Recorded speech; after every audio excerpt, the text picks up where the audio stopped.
श्री शिवाय नमस्तुभ्यम, हर हर महादेव। 19 अगस्त से सावन का पावन महीना फिर से शुरू हो रहा है और गुरुजी पंडित प्रदीप मिश्रा जी के बताए सावन के कुछ विशेष उपाय जो कि बिल्कुल नए हैं, जिन्हें आपको करने के लिए सिर्फ 15 ही दिन शेष हैं। मतलब आप इस 19 अगस्त श्रावण शुक्ल प्रतिपदा मतलब श्रावण की एकम से यह उपाय करना शुरू कर सकते हैं। सभी उपाय विशेष और बिल्कुल नए हैं। हम आपको वीडियो के माध्यम से भी सभी उपाय करके दिखाएंगे, इसलिए आप वीडियो के अंत तक बने रहें ताकि कोई भी उपयोगी जानकारी आपसे ना छूटे। गुरुजी ने बताया जीवन में अगर आपके कष्ट चल रहे हो, तकलीफ चल रही हो, बीमारियां चल रही हो, तो आपको इस सावन के महीने में कनेर का पुष्प को शिवलिंग पे अर्पित करना है। कनेर के पुष्प को शिवलिंग पे अर्पित करें। श्री शिवाय नमस्तुभ्यम या नमः शिवाय या फिर ओम नमः शिवाय मंत्र का उच्चारण करते हुए कनेर के पुष्प को आपको शिवलिंग के ऊपर अर्पित करना है। गुरुजी ने किस प्रकार से कनेर के पुष्प को शिवलिंग पे अर्पित करने को कहा है, आप वीडियो के माध्यम से देखकर समझ सकते हैं। बढ़ते हैं अगले विशेष उपाय की ओर। पंचपुष्प शिव महापुराण कथा में गुरुजी ने धतूरा पुष्प शिवलिंग पे अर्पित करने को कहा था। अगर आप माता अशोक सुंदरी के स्थान पर धतूरे के पुष्प को अर्पित कर रहे हैं तो इस प्रकार से अर्पित करें कि खिला हुआ भाग शिवलिंग की ओर हो। आप वीडियो के माध्यम से भी देखकर आसानी से समझ सकते हैं कि हर उपाय आपको किस प्रकार से करना है। अगर आप शिवलिंग के ऊपर अर्पित कर रहे हैं तो इस प्रकार से अर्पित करें कि खिला हुआ भाग आपकी ओर होना चाहिए। इस प्रकार से धतूरे के पुष्प को शिवलिंग पे अर्पित करने से आपको मनवांछित फल की प्राप्ति होती है। अगर आपका व्यापार नहीं चल रहा है या फिर आपके रोग बीमारियां हैं तो आप एक धतूरा शिवलिंग पर जरूर अर्पित करें। सावन में आप एक धतूरा रोज शिवलिंग पर अर्पित कर सकते हैं या फिर आप प्रत्येक सावन सोमवार को धतूरा शिवलिंग पर अर्पित कर सकते हैं।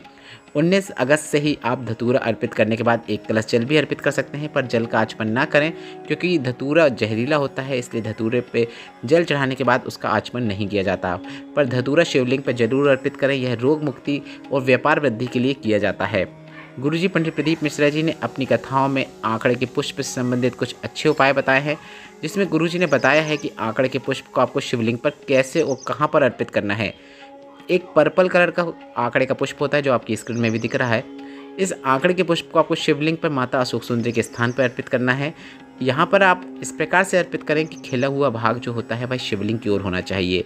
आंकड़े के पुष्प को शिवलिंग पर विशेष तरीके से अर्पित करने का तरीका गुरुजी पंडित प्रदीप मिश्रा जी ने पंचपुष्प शिव महापुराण कथा में बताया था, जिसे आप इस 19 अगस्त से जो वापस सावन का महीना शुरू हो रहा है, श्रावण मास वापस शुरुआत हो रही है, प्रतिपदा की तिथि है, एकम की तिथि है, तो इस प्रकार से अर्पित कर सकते हैं। और शिवलिंग के ऊपर आपको इस प्रकार से आंकड़े का पुष्प को अर्पित करना है कि खिला हुआ भाग आपकी ओर होना चाहिए।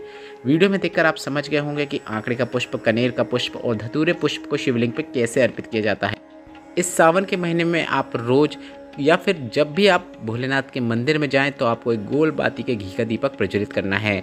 जिस प्रकार से आप भोलेनाथ के मंदिर में रोशनी कर रहे हैं, भोलेनाथ आपके जीवन में सभी परेशानियों को दूर करके रोशनी कर देते हैं, अर्थात आपके जीवन में सुख समृद्धि देखने को मिलती है, वैभव देखने को मिलता है, घर से बीमारियां दूर होती हैं और आपके घर में धन वृद्धि देखने को मिलती है।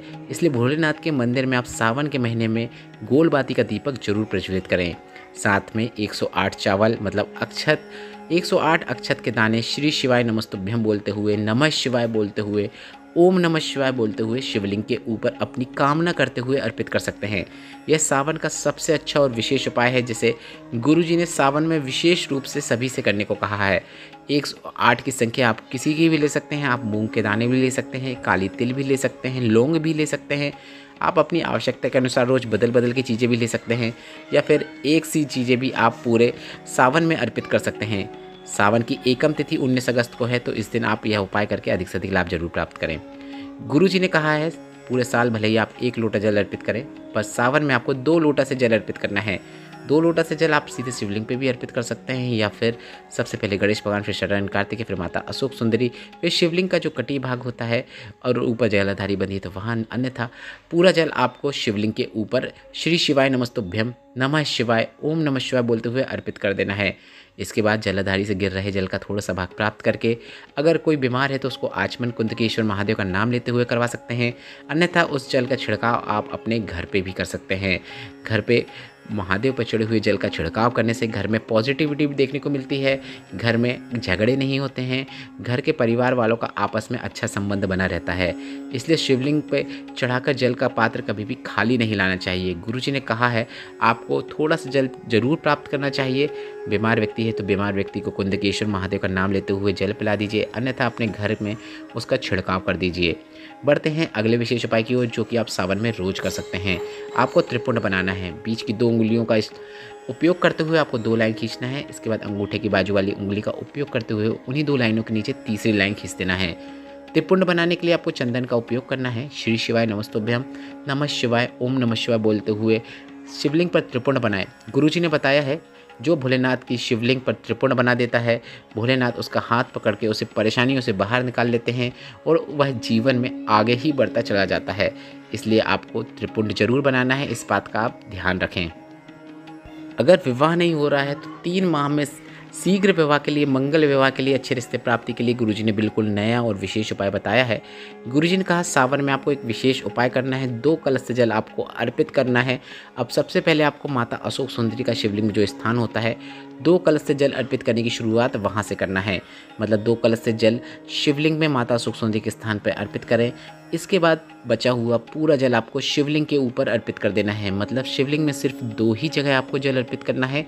एक तो माता अशोक सुंदरी का स्थान है, जो आप वीडियो में देखकर समझ सकते हैं कि कहाँ पर आपको जल अर्पित करना है।